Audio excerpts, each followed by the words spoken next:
ایک حدیث بیان کی جاتی ہے کہ جو شخص اپنی بیوی سے اس نیت کے ساتھ صحبت کرے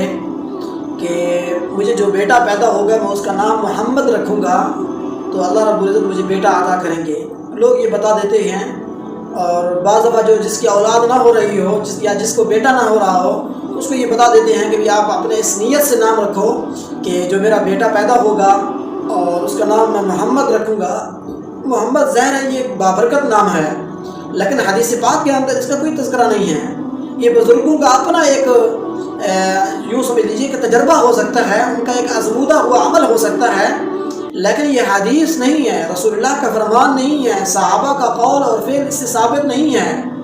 کہ صحابہ نے فرمایا ہو کہ رسول اللہ کا یہ فرمان ہے کہ محمد نام رکھیں گے تو اللہ بیٹا عطا فرمائیں گے۔ اس طرح کی کوئی حدیث نہیں ہے، اور اس کو حدیث بنا کر لوگوں کے سامنے پیش کرنا بہت ہی غلط